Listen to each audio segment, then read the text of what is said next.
Eu quero pensar nessa manhã com todos a respeito de um texto, sobre um texto que está lá em Lucas 17, versículo 5. Lucas 17, versículo 5. Em um dos melhores momentos da minha vida, eu vivi uma das piores crises. E enfrentar um pior momento no melhor momento faz com que o pior momento seja ainda mais horrível. Então, assim, num momento bonito, num momento que tudo estava acontecendo para acontecer, eu enfrentei uma crise e a minha fé começou a diluir, foi abalada. Eu comecei a desacreditar realmente desse controle, dessa presença de Deus. E não há pior crise do que essa. Porque se você está no meio de uma guerra, está enfrentando uma enfermidade, se você está com problemas financeiros, mas você tem uma intimidade, uma convicção de que Deus está junto, você enfrenta com facilidade. Mas a partir do momento que você está enfrentando uma grande crise, e essa crise abala a sua relação com Deus, aí perdemos tudo, perdemos o principal, perdemos o melhor.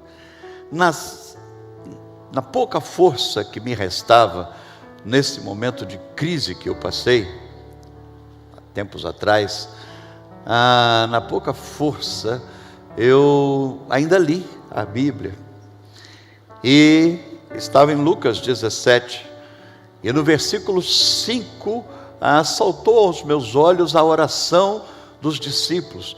Lucas 17, versículo 5, quando eles disseram: Senhor, aumenta-nos a fé. Lucas 17, versículo 5 diz que os discípulos chegaram para Jesus e eles disseram: Senhor, aumenta-nos a fé. E isso saltou aos meus olhos, porque é o que eu precisava naquele momento. Eu precisava crer. Eu não precisava nem tanto da resposta, da mudança, de uma solução imediata, delivery. Eu precisava de continuar crendo de que Deus estava do meu lado. A anatomia do vírus do medo, do vírus da incredulidade, do vírus da falta de fé, se eu descobrisse a anatomia, então eu ia conseguir destruir esse vírus. E eu destruindo, eu ia voltar então a voar alto, eu ia voltar a ser forte, ainda que abatido, ainda que não tendo, mas a verdade é que não é uma frase que se tornou base da reforma protestante, mas está na Bíblia mais de uma vez, que o justo vive. Não é por causa do dólar, não é por causa dos seus diplomas, não é por causa da ausência do coronavírus. O justo vive pela fé. Pela fé. Então, se eu voltasse a ter fé, eu teria vida intensa, vida para valer.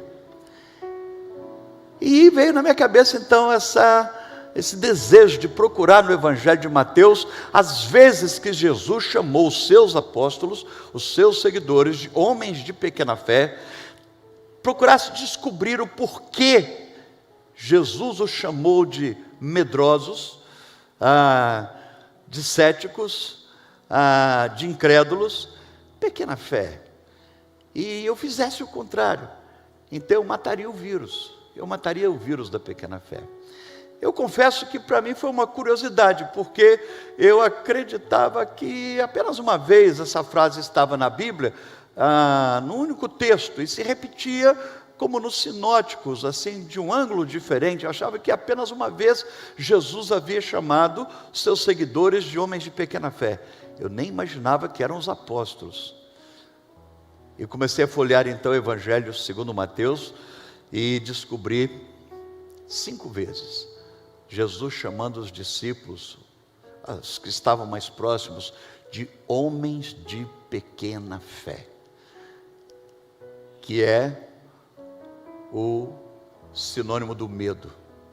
E tem uma outra expressão que essa semana veio também assim, de uma forma muito perfeita, nessa situação, para esse momento de medo, de angústia, de pânico, e não só por causa do coronavírus, mas tantos outros problemas que não deixamos de enfrentar, né?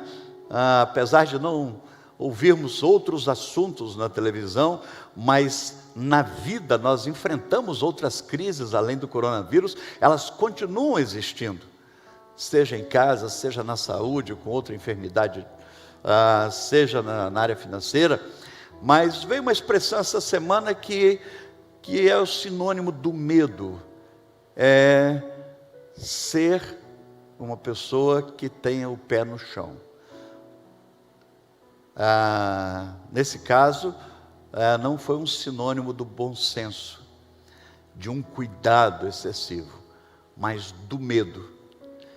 E aí, eu lembrei da história da rede, e eu, pequeno, lembrei de algumas casas que eu fui, e tinha rede, e achava legal, mas um medo de sentar na rede, um medo de... E até que as pessoas então insistiam, senta na rede, e deita na rede, e aquela imagem de uma rede amarrada entre coqueiros, a brisa soprando, coisa linda, descanso, alegria. Mas e o medo de sentar na rede, e a árvore cair, ou a parede, aquilo descolar da parede? Bom, aqui ela não está numa parede, nem amarrada em coqueiros. Obrigado, Sandro, da equipe de produção, que montou aqui num Q30. E desde já, obrigado ao Marcão, que está aqui me acompanhando no piano. Mas a questão da rede foi o seguinte: as primeiras vezes, eu sentava na rede com muito cuidado, muito medo. Mesmo as pessoas falando que ela estava segura, que não tinha problema, então eu sentava e balançava, e aí divertia balançando na rede. E aí então as pessoas diziam: deita e você descansa, né? Porque sentado você não está aproveitando intensamente dela. E aí então eu tive coragem uma vez de deitar, mas sem tirar o outro pé do chão, e achando que eu estava usufruindo de todos os benefícios da rede. Eu estava deitado, eu deitei, mas o pé ficou no chão. E sem perceber, toda a minha força, toda a minha energia estava sendo gasta nesse pé. Todo o peso do meu corpo estava sendo transferido para esse pé. O medo não deixou que eu aproveitasse intensamente da rede. Então eu balançava, eu deitava, mas ao mesmo tempo eu estava com o pé no chão. E aí, nesse tempo eu ouvi essa frase: tira o pé do chão, tira o pé do chão. Não tiro, porque se cair eu estou aqui seguro. Tira o pé do chão, tira o pé do chão, tira o pé do chão. Isso não é falta de bom senso, isso é crer que de fato você está seguro. E como foi delicioso quando eu tirei o pé do chão pela primeira vez, e eu coloquei na rede, e eu deitei. Demorou um pouquinho o medo a passar, mas depois eu consegui algumas vezes até adormecer numa rede. Mas a palavra dessa manhã que eu quero compartilhar com todos é essa: tira o pé do chão, tira o pé do chão. Que o Senhor aumente a nossa fé de tal maneira que nós possamos nos soltar. A crise parece que fará com que caiamos, sejamos destruídos, que a vida termine aqui, agora em março ou abril, e então os nossos sonhos não se realizarão. Tira o pé do chão. E Deus então me levou até o Evangelho segundo Mateus, me mostrando a anatomia desse medo, dessa falta de confiança. A resposta da oração dos apóstolos: Senhor, aumenta-nos a fé. Eu não vou ler todos os textos onde aparece essa expressão, mas começando lá em Mateus capítulo 8. Mateus capítulo 8, nós vamos ver Jesus já chamando os discípulos de homens de pequena fé. Mateus no capítulo 8, Jesus está em alto mar, dentro do barco com seus discípulos, e aí então cai uma tempestade. Os ventos sopravam contrário, só que Jesus dormia. Ele estava presente, ele já tinha demonstrado o seu poder para os discípulos em algumas áreas, e eles são tomados de desespero. O medo, que nos leva a fincar os pés no chão e como se nos anulássemos, fôssemos castrados, nós desistíssemos de prosseguir. Medo, tira o pé do chão. E então os discípulos foram até Jesus e disseram desesperadamente: Mestre, não te importa que pereçamos? Mestre, tudo isso é falso? Todas as suas promessas são mentirosas? Na verdade, o Senhor não tem como mudar a situação? Mateus capítulo 8, nós vamos encontrar os discípulos dizendo a Jesus, lá no versículo de número 26 e 27, eles falando com Jesus, e Jesus então diz para eles: por que sois tímidos? Por que você está com medo, mulher de pequena fé? Por que você está com medo do amanhã, do futuro, do depois, do daqui a pouco? Mulher de pequena fé, homem de pequena fé, por que do seu medo? E o meu dever era justamente tentar descobrir a anatomia desse vírus do medo, que anula a fé. E eu continuei lendo o texto e relendo, até que eu descobri que um pedaço do vírus do medo estava na palavra até. Porque Jesus levanta no barco, chega na beirada e diz ao vento para calar, a tempestade para parar, e vem uma grande bonança. Uma grande bonança se instala ali, naquele lugar.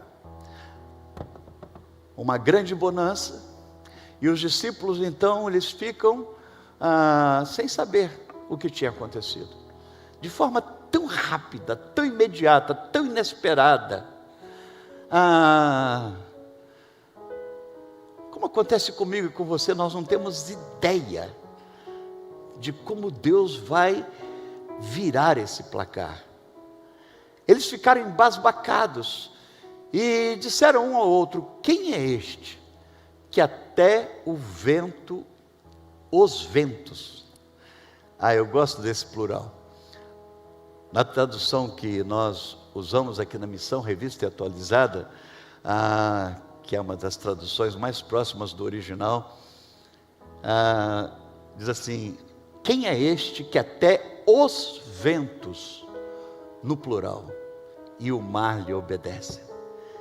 Quer dizer, o pedaço do vírus estava aí, no desconhecimento da soberania, da amplitude do poder do nosso Deus.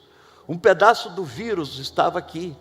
A partir do momento que eu não tenho essa concepção da grandeza de Deus, e pode soar para você talvez até como heresia, mas Deus é tão grande que nós não temos na Bíblia, e eu vou arriscar a dizer nem 1% de tudo que Ele é. Ele não cabe na Bíblia, não coube na Bíblia. Ele pode ir além de tudo que está escrito aqui. Ele é maior. E os discípulos então não sabiam disso. Como pessoas que se limitam, que leem ou que estudaram, então, eles não sabiam. Para eles, Jesus só podia atuar naquilo que até então ele tinha feito, aquilo que ele falou. E eles ficaram embasbacados e disseram: quem é este? Quem é esse cara que até os ventos, o vento pode vir do sul, pode vir do norte, pode vir de cima, pode vir de baixo, não importa de onde o vento vem, com fúria para nos arrebentar, para nos deslocar, para nos derrubar, não importa de onde venha o vento. O texto diz: quem é este que até os ventos e o mar lhe obedece? E esta é uma verdade que eu preciso entender, assumir, encarnar, que do Senhor é a terra e a sua plenitude, o mundo e os que nele habitam. A verdade é que Deus tem poder sobre tudo e sobre todos. Deus tem poder em todas as áreas. Ele fez um animal falar, Ele tem poder sobre os animais. Ele fez uma jumenta falar. Ele fez um corvo levar comida para o profeta Elias. Ele tem poder sobre as aves. Ele tem poder sobre a flora. Ele mandou uma figueira secar e a figueira secou. Ele tem poder sobre demônios. Ele tem poder sobre reis e autoridades. Ele fez o grande, hiper, mega poderoso, o dono do mundo então da época, uma das maiores autoridades, Herodes, que se assentou no trono e o povo dizia: esse é um Deus. E Herodes foi comido de vermes, porque Deus tem autoridade para mandar nos vermes e ao mesmo tempo fazer com que os vermes destruam aqueles que estão atrapalhando o seu projeto. A pergunta dos discípulos esclarece de fato o porquê o medo toma conta de nós. Nós esquecemos que até, pastor Rogério disse isso aqui no início, até os cabelos da nossa cabeça, Ele sabe quantos são. E também sabe se não estão, aí também é mais fácil para a gente. Mas Ele sabe quantos são. A verdade é que tem uma frase popular, um dito popular, que não cai uma folha de uma árvore sem que Deus permita, mas essa frase não está na Bíblia, mas ela está a partir desse versículo em Mateus 10, que Deus sabe dos cabelos da nossa cabeça, Deus sabe dos detalhes da nossa história, daqueles que nós às vezes nem percebemos, né? Daqueles que às vezes nós nem valorizamos. Provérbios capítulo 21 diz assim: o coração do rei está nas mãos do Senhor e Ele o inclina conforme o seu querer. O coração do rei. Nós estamos aqui com um grupo trabalhando, há centenas de pessoas acompanhando em casa. Não temos ideia do que possa estar acontecendo no mundo dos vírus, no universo dos vírus, mas de repente, nessa hora, imediatamente, se Deus mandar parar, todos morrem num instante só. Não tem um coronavírus que sobreviverá para contar história à sua nova geração de vírus chineses. A verdade é que Deus agindo, ninguém impedirá. Então, como eu posso ter uma grande fé? Como eu posso tirar o pé do chão, da rede existencial, e deitar e descansar? Eu preciso ampliar minha concepção da grandeza do Deus a quem servimos. Os discípulos foram chamados homens de pequena fé, porque eles não sabiam que até os ventos e o mar lhe obedecem. Até o patrão, até o empregado, até o pobre, o rico, o filho, o pai, a mãe, até os demônios, até uma árvore lhe obedece. Deus tem poder sobre tudo e sobre todos. Eu não sei se você tem como anotar isso aí, gravar isso aí, ou repetir aonde você está. O meu Deus Ele tem poder, autoridade absoluta sobre tudo e sobre todos. Não há nada e ninguém autônomo na história. Não há nada e ninguém. Você diz, mas a pessoa não é cristã, então, mas ela não está fora do domínio, do comando de Deus. Não há nada e ninguém. Até os ventos e o mar lhe obedecem. E aí, uma das canções cantadas aqui pelo grande coral, e aí Mateus já fica até a ideia para quando voltarmos a ter público participando do culto presencial, quem sabe nós voltamos já com uma apresentação do grande coral. E uma das canções retrô que o grande coral cantou, e muitos sabem, diz assim: as ondas atendem ao meu mandar, sossegai, sossegai, seja o encapelado mar, a ira dos homens, o gênio do mal, tais águas não podem a nau tragar. Senhor, Rei do céu, um dó maior, mas as ondas atendem ao meu mandar, sossegai, sossegai. O poeta disse assim: seja a ira dos homens, o gênio do mal, tais águas não podem a nau tragar, que leva ao Senhor, Rei do céu e mar, pois todos ouvem o meu mandar, pois todos ouvem o meu mandar, sossegai, sossegai, convosco estou para vos salvar, sossegai.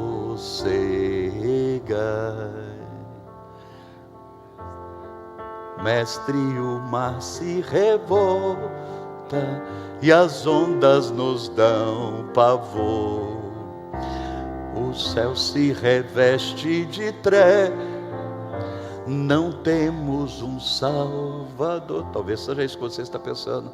Não se te dá que morramos, podes assim dormir, se a cada momento nos vemos mais prestes a submergir. As ondas atendem ao... Quando Ele manda, elas têm que sossegar, parar, aquietar.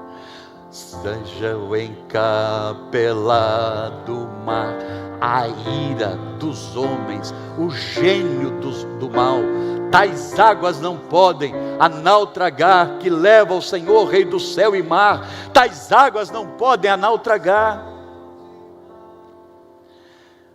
pois todos ouvem o meu mandar, sossegai, sossegai, convosco estou para vos salvar, sossegai. Tira o pé do chão, tira o pé do chão, sabe? Deita na rede, nos braços de Deus e descansa. Descansa no Senhor e espera nele, e Ele satisfará os desejos do seu coração. Até os ventos e o mar lhe obedecem. Uma segunda vez que Jesus chamou os homens de pequena fé, está no Evangelho de Mateus, e foi para lá que eu caminhei, no momento pior da minha vida, procurando descobrir a anatomia do vírus, do medo, para poder estancá-lo e voltar a viver intensamente, a voar, a tirar o pé do chão. Eu aprendi que primeiro eu tenho que entender que Deus é infinitamente maior do que tudo que eu já ouvi, do que tudo que eu já li, do que tudo que eu já cantei. Deus é maior. Deus é maior. Mas em Mateus capítulo 14, há um outro episódio, outro dia, quando os discípulos estão novamente no barco, em alto mar. O episódio também se passa debaixo de um temporal, de uma noite escura, um momento difícil. Só que dessa vez Jesus não estava subindo, não estava com eles no barco, não estava dormindo no barco. Lá em Mateus, no capítulo 14, Jesus não estava com eles. Jesus havia ficado na praia e resolveu vir caminhando por sobre as águas. Mateus capítulo 14, versículos 30 e 31. E Jesus veio andando mesmo no meio do mar enfurecido. Quando ele vai se aproximando do barco, os discípulos apavorados e também já no resto, no vermelho da coragem, os discípulos gritam: é um fantasma. Quer dizer, se a situação está ruim, está piorando agora. E Jesus disse: não, sou eu, não é um fantasma, sou eu que estou aqui com vocês. E aí Pedro diz: Senhor, se és tu, deixa-me ir ter contigo. Faz com que eu também então ande sobre as águas. Se é de fato o Jesus com o qual caminhamos, que deixamos tudo para seguir, deixa-me ir ter contigo. E Jesus disse: vem, Pedro. E Pedro então sai do barco e começa a caminhar sobre as águas. Só que diz o texto: reparando porém, Pedro, a força do vento, ele reparando na força do vento, ele teve medo e começou a submergir.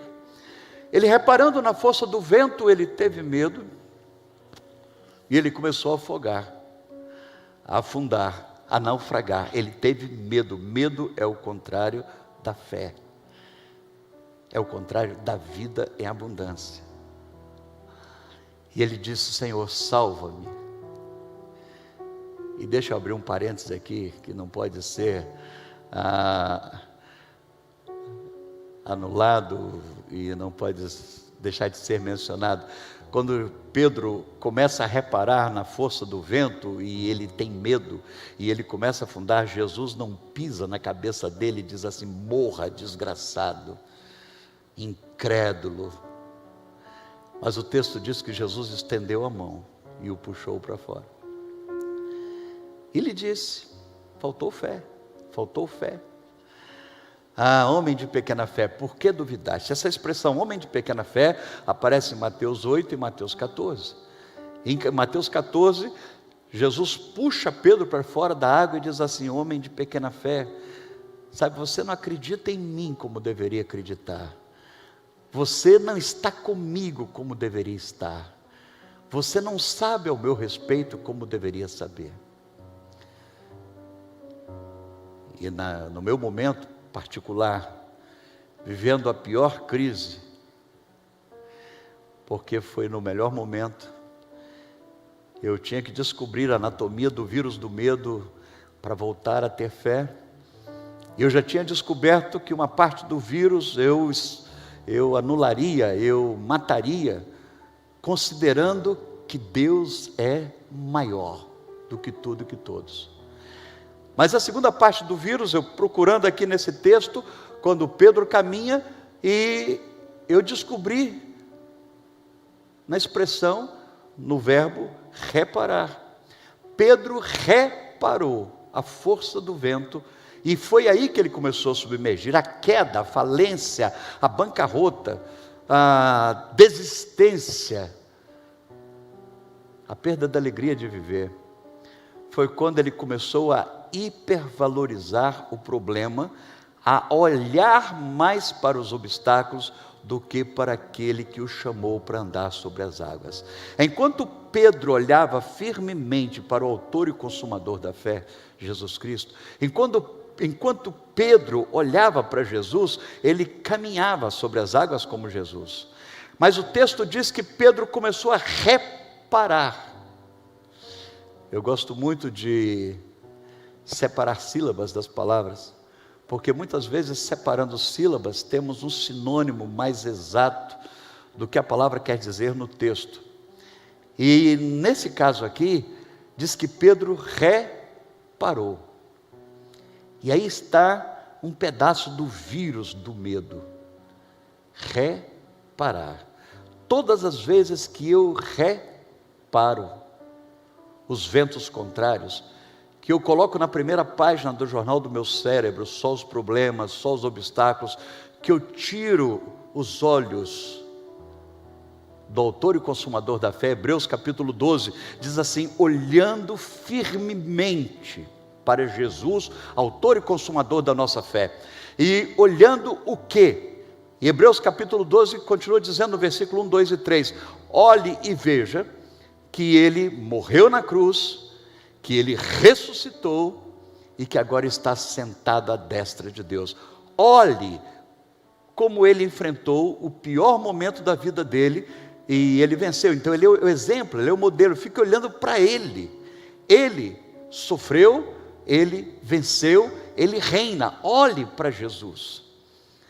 Pedro começou a reparar, e quando nós reparamos, nós andamos de ré ou paramos. A palavra reparar, quando eu separo a sílaba, eu já entendo o que acontece quando eu reparo demais, eu dou ibope demais, eu hipervalorizo os obstáculos, as adversidades, os inimigos. Então qual é o segredo para matar o vírus do medo? Parar de reparar e continuar olhando para Jesus. Segundo Crônicas capítulo 20 diz que Josafá, segundo Crônicas 20, Josafá estava enfrentando um momento horrível. Os amonitas, o povo de Seir, vários exércitos se acamparam contra ele, e ele teve medo.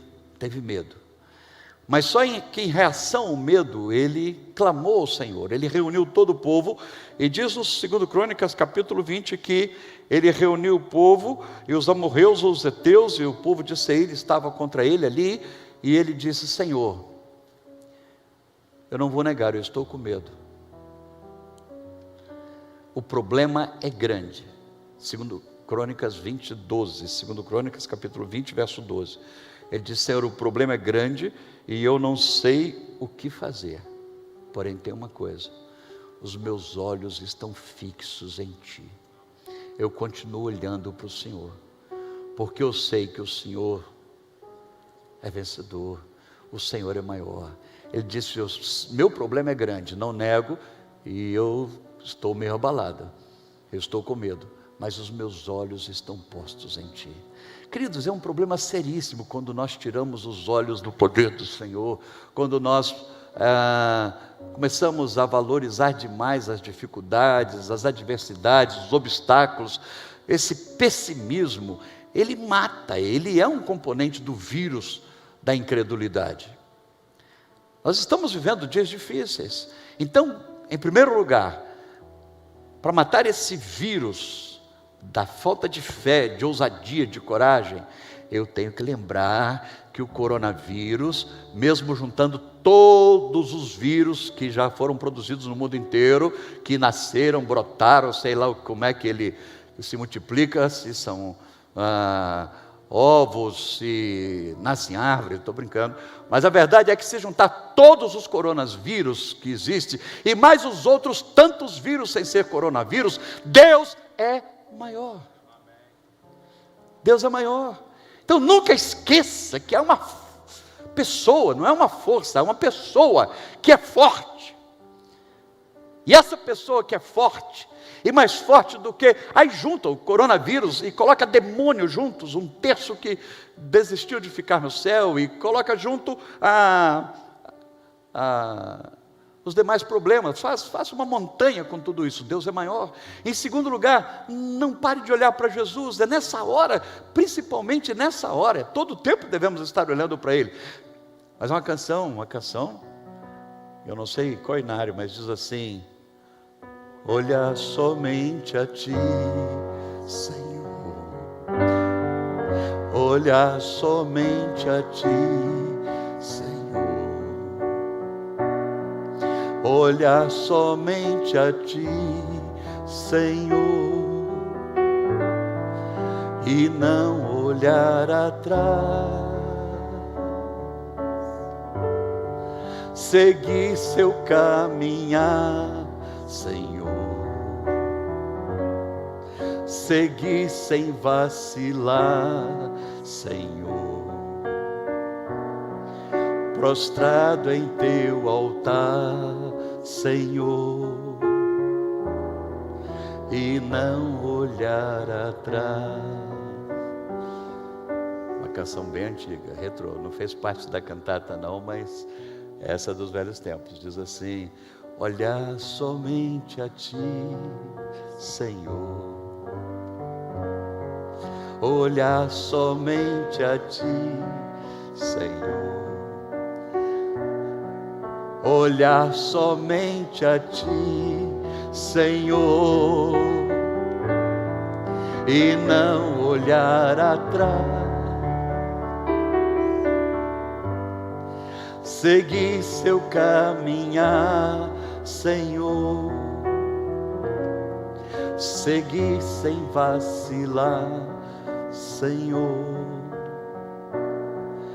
prostrado em teu altar, Senhor, e não olhar atrás. Vamos tirar o pé do chão? Vamos tirar o pé do chão, no sentido de paralisia existencial. Vamos dar um passo de fé, mesmo com a tempestade caindo, os ventos soprando contrário, as trevas nos cegando. Jesus estende a mão a Pedro e diz: homem de pequena fé, por que duvidaste? Por que você está com medo? E não há um registro da resposta de Pedro, literalmente, mas o texto mostra qual era o problema: reparar, hipervalorizar, achar que o obstáculo é mais importante. Isso é idolatrar o problema, e Deus detesta a idolatria. Sabe que muitas vezes nós não idolatramos pessoas, não idolatramos imagens, não idolatramos no sentido de nos curvarmos e ficarmos o tempo todo pensando nelas e falando delas, mas nós temos a prática da idolatria dos problemas. É muito comum nós pecarmos idolatrando os obstáculos. Então pare de reparar. Qual é o segredo para matar o vírus do medo?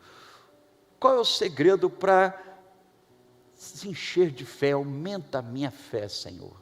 Eu preciso de conscientizar de que Deus é infinitamente maior do que tudo que eu já ouvi, até o vento, os ventos e o mar lhe obedecem, e eu preciso de parar, de reparar e de hipervalorizar o problema. Eu preciso continuar mantendo os meus olhos fixos em Jesus. Uma terceira vez que Jesus chama os seus discípulos de homens de pequena fé, e no Evangelho de Mateus, onde eu fui procurar esses momentos difíceis, e está lá no capítulo 16, Mateus capítulo 16, pela terceira vez eu encontro Jesus chamando os discípulos de homens de pequena fé. Olha, a sua fé é mentirosa, a sua fé é hipócrita, a sua fé não é real. É isso que ele estava dizendo: você não crê de verdade, porque se você cresce, você tirava o pé do chão, e você colocava os dois pés na rede e descansava, porque eu estou no controle de tudo, e não importa o que está ao redor. Mas na terceira vez, Jesus estava falando para ele sobre um problema que sempre existiu na história da caminhada do povo dele, que é um grupo chamado, aqui em Mateus 16, de saduceus e fariseus.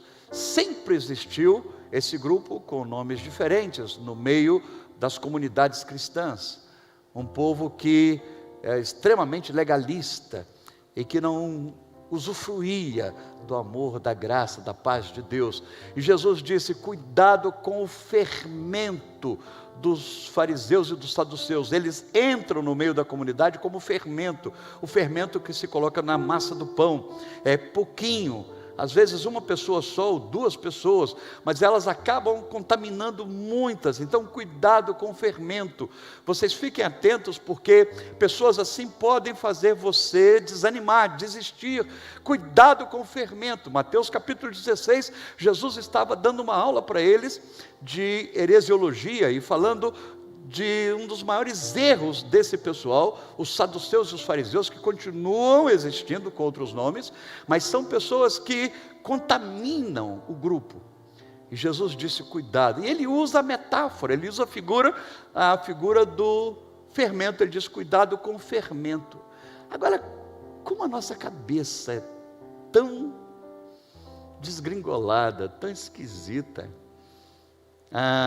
Nessa hora não tinha tempestade, não tinha ventos contrários, nessa hora a noite não era escura, eles estavam numa reunião, e pelo que parece não havia muito tempo de duração dessa reunião, mas eles começam a olhar um para o outro e a dizer só com o olhar, ou talvez até verbalmente: olha, Jesus está falando em fermento, é porque nós não trouxemos pão.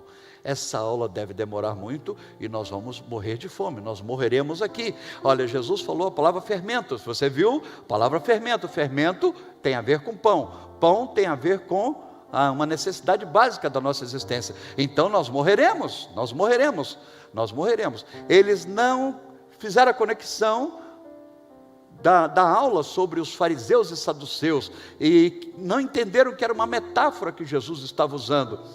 E Jesus então, olhando para eles e percebendo a inquietação dos 12, e eu digo que nem precisou usar sua onisciência, isso não está na Bíblia, mas isso é um fato, porque pessoas inquietas, pessoas ansiosas, pessoas estressadas, então Jesus viu essa inquietação e disse: homens de pequena fé, ei, o que está valendo a sua religião?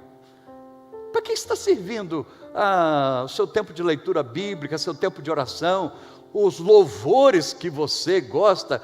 Que valor que tem isso na sua história? Não estão valendo de nada.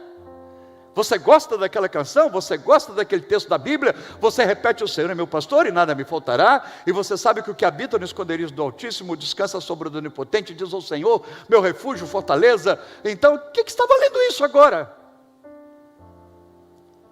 De que está valendo a sua frequência na igreja? Estar no meio dos irmãos, onde Ele ordena bênção e vida para sempre, em cada momento que nós nos reunimos. Agora, inclusive, tem um grupo aqui que são mais de 2 ou 3. Ele disse que se tivessem 2 ou 3 reunidos no nome dEle, Ele estaria presente. E mesmo a igreja não estando presente aqui, eu quero te dizer que Deus está presente aqui. E Jesus diz para os discípulos: por quê? Por que vocês são tão tímidos? Por que vocês não tiram o pé do chão? Por que vocês estão preocupados com pães? Eu não estou falando de comida. Eu não estou falando que está na hora do recreio. Meu Deus, o que levou esses homens a manifestar incredulidade? O que levou esses homens a terem medo nessa hora? Eu precisava descobrir a anatomia do vírus. Eu já tinha descoberto uma parte dele, que era justamente a pequenez de Deus no meu cérebro. Um Deus pequeno me deixava com medo. Quando eu entendi que Deus é maior, a ousadia tomou conta. Segundo, eu aprendi que eu preciso não idolatrar os meus problemas, não ficar falando, olhando, comentando, hipervalorizando os meus problemas, colocando na primeira página do jornal. Não, os meus problemas vão para os classificados, para que alguém possa comprá-los e resolvê-los para lá. Mas deixa eu te dizer, tem um que sempre leu os classificados dos meus problemas e compra todos eles, que é Jesus Cristo. Ele pagou na cruz o preço. Terceiro, quando ele está falando para os fariseus e saduceus, quando ele está falando sobre os fariseus e saduceus e usa a palavra fermento, ele diz assim: por que sois tímidos, homens de pequena fé? Ele usa a expressão mais uma vez. Ele diz: vocês não lembram o que eu já fiz por vocês? Vocês não lembram que eu já multipliquei 5 pães uma vez, e que outra vez eu multipliquei 7 pães? Vocês esqueceram que eu já ajudei vocês em situações semelhantes? E aí estava então a terceira parte desse quebra-cabeça, da anatomia do vírus do medo. A amnésia, a falta de recordação dos bons momentos vividos. Nós precisamos aprender, isso é título para outra mensagem, para daqui a uns dias, mas a aumentar o tempo de duração dos bons momentos. Nós não podemos deixar que os bons momentos sejam escritos na areia e os maus momentos sejam escritos em rocha. Poético isso, né? Não podemos escrever os bons momentos na areia e os maus momentos na rocha. Nós temos que escrever os bons momentos na rocha, de forma que permaneça centenas e centenas de anos, para que as novas gerações saibam o que Deus fez por nós. Agora, os problemas, escrevamos na areia. Jesus disse: eu já multipliquei pães, vocês esqueceram. Qual é o problema? Amnésia. O primeiro problema é essa diminuição de Deus, esse simplificar de Deus, esse engaiolar de Deus, um Deus medíocre, um Deus banana, um Deus frouxo. Deus não é. Deus é maior. Seja o encapelado do mar, seja a ira dos homens, o gênio do mal. Segundo, eu preciso de parar de reparar, de idolatrar o problema, mas de olhar para Jesus, autor e consumador da fé. Senhor, meu problema é grande, eu não sei o que fazer, mas eu estou de olho no Senhor, porque se não for o Senhor, o que será de mim? E uma terceira parte desse quebra-cabeça é que eu preciso trazer à memória o que pode me dar esperança. Lamentações 3:21. Eu preciso disciplinar meu cérebro a estar sempre na tela da frente. Quando eu ligar esse computador aqui, o que aparece na tela é o que pode me dar esperança, é o que pode encher o meu coração de esperança. Eu tenho que lembrar de quantas vezes Deus já me ajudou. Queridos, quem já passou de 20 anos, 25, só está vivo, porque não poucas vezes, eu ouso dizer que centenas de vezes, experimentou milagres de Deus. O choro que durou uma noite não suportou os raios do amanhecer. Salmo 30. O choro que durou a noite. E quantas vezes eu e você já vivemos momentos assim, que achávamos que era terminal, fatal. Acabou, não tem mais jeito. E de repente, aquele dia mal passou, e nós já estamos findando março, e estamos de pé. Louvado seja o nome do Senhor. Então nós precisamos trazer à memória esses milagres. Davi, quando vai enfrentar Golias, ele usa essa prática. Ele diz para Saul, Saul, eu vou enfrentar o Golias. Saul olha para aquele menino, considera o tamanho do gigante, a armadura do gigante, mas Davi traz à memória o que os discípulos não trouxeram, o exercício que os discípulos não fizeram. Davi disse assim: o teu servo já enfrentou um leão e já enfrentou um urso e saí vencedor. Eu tenho memórias de vitórias, eu tenho um museu de vitórias. Ele está dizendo isso: eu tenho um museu de milagres, eu já enfrentei. Eu vou enfrentar esse cara porque eu lembro que já outrora, que no passado eu já tive tantas vitórias, e como Deus não morreu e eu não morri, a esperança continua. Deus está vivo, você está vivo, eu estou vivo, então é possível ainda a história mudar, e dá tempo para a história mudar, e com certeza a história vai mudar. Davi disse: o teu servo já enfrentou um leão e o urso, o teu servo já conseguiu derrubá-los. Então eu preciso de gravar o que durou, o que permaneceu, o que valeu a pena, e escrever na areia aquilo que não prestou, escrever na areia aquilo que não vale a pena ficar sendo lembrado, comentado. A verdade é que essa é uma parte desse vírus do medo. Eu preciso de aprender a contar as bênçãos, E aí nesse retrô, e eu vou insistir, quando a missão voltar a funcionar com todos presentes, eu estou sonhando aqui que o nosso grande coral vai estar cantando esses hinos retrôs, e um deles é esse: quantas bênçãos diz e quantas são, quantas bênçãos recebidas da divina mão, vem dizê-las todas de uma vez, e verás surpreso quanto Deus já fez. Quantas bênçãos diz e quantas são recebidas da divina mão, vem dizê-las todas de uma vez, e verás surpreso quanto Deus já fez. Sabe que hora que você vai tirar o pé do chão e vai deitar na rede? Você sabe que hora que você vai tirar o pé do chão, vai sair de uma postura estática e não só caminhar, mas você vai poder descansar de verdade, sem tentar segurar e resolver tudo da sua forma. É quando aprender de fato a guardar lembranças dos milagres que Deus já realizou na sua vida. Quantas curas, quantas vezes Ele fez com que aparecessem recursos para resolver problemas. A verdade é que nós estamos vivos. Deus é maior do que eu imagino. Eu preciso de parar de reparar a oposição, e eu preciso trazer à memória o que pode me dar esperança. E em último lugar, no capítulo 17 de Mateus 17, mais uma vez, e uma última que eu quero pensar com você, quando Jesus chama novamente os homens de seus seguidores, seus discípulos, de homens de pequena fé, Ele diz: olha, isso que você chama de fé não é fé. Você não acredita em mim de verdade, porque se você acreditasse seria diferente. Jesus tinha subido no monte para orar, e não subiu com todos os discípulos.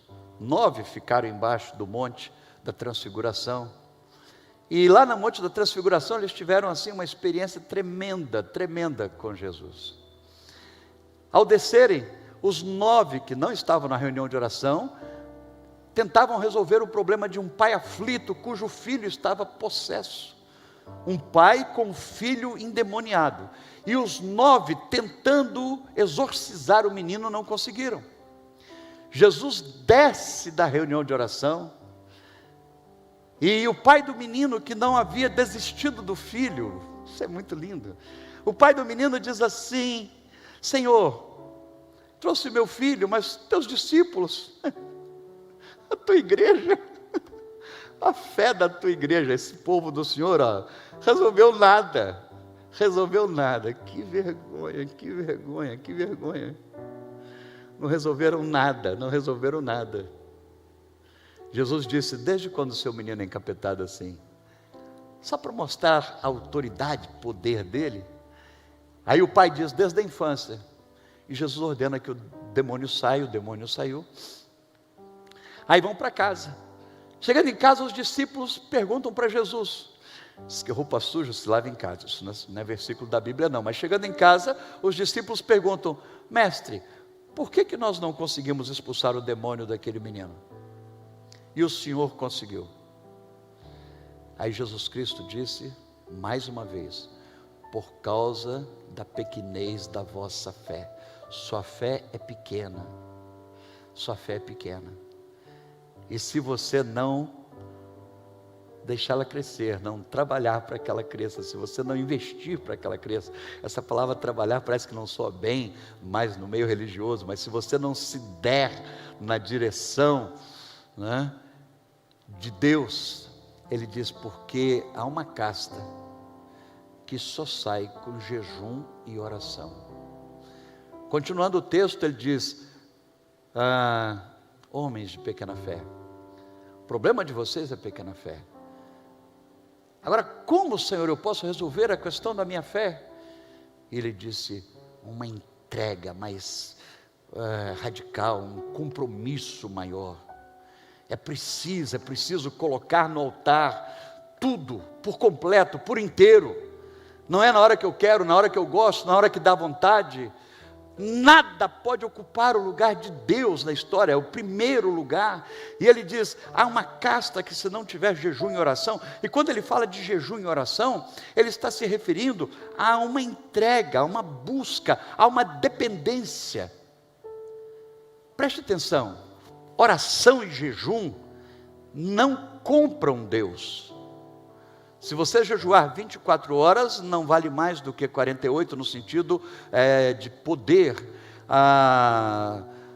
Orações, Deus já sabe o que nós necessitamos. Então por que nós oramos ou por que jejuar? Se nós não vamos mudar Deus com as nossas orações, nós não vamos mudar Deus com os nossos jejuns, nós não mudamos Deus. Mas ele disse, quando você jejua, quando você ora, você passa a ter um poder maior, uma ousadia maior. E sabe por quê? Porque com o jejum, você se esvazia da sua própria força, para se encher com a força dele. Você diminui, para que ele cresça. Quando você ora, quando eu oro, quando nós oramos, nós estamos dizendo, Senhor, nós não temos o que fazer. E o Senhor já sabe do que eu preciso, mas eu estou dizendo que eu dependo do Senhor. Então é uma entrega radical.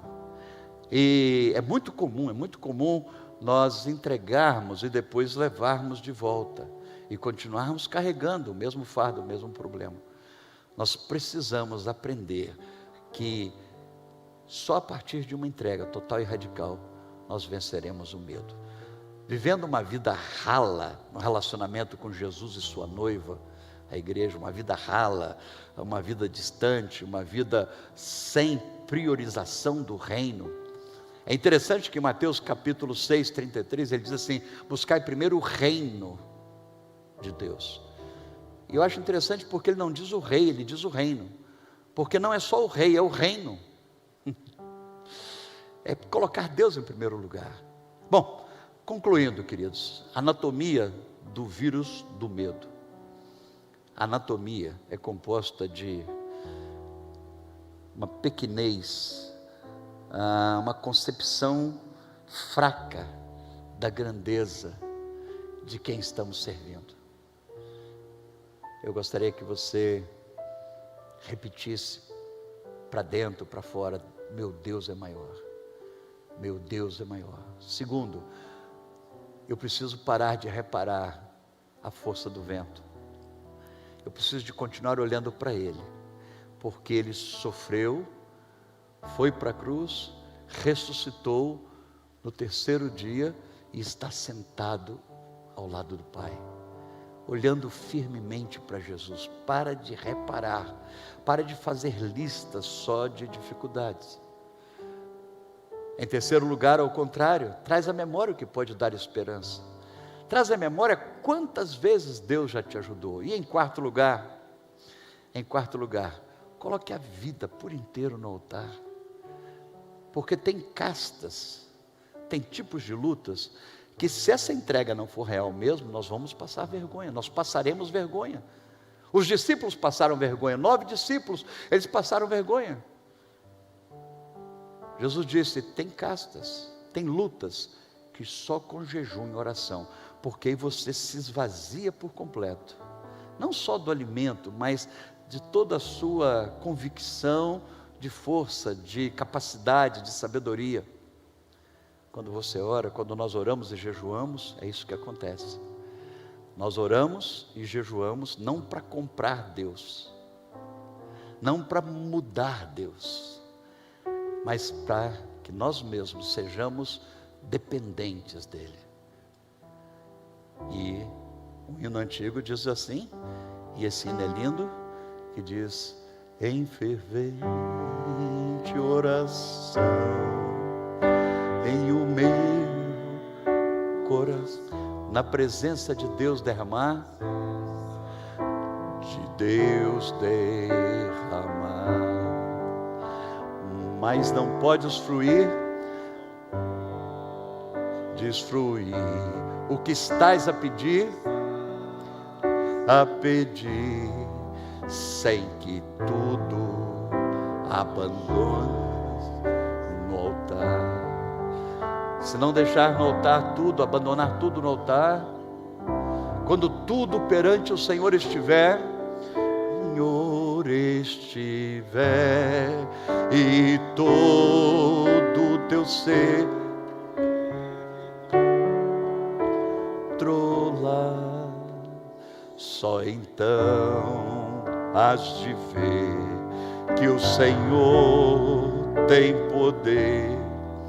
Quando tudo deixares no altar, quando tudo deixares no altar. Jesus disse, sabe por quê? Vocês não tiveram fé suficiente para enfrentar aquele obstáculo, porque faltou uma entrega radical. Tem castas, ele está se referindo a demônios,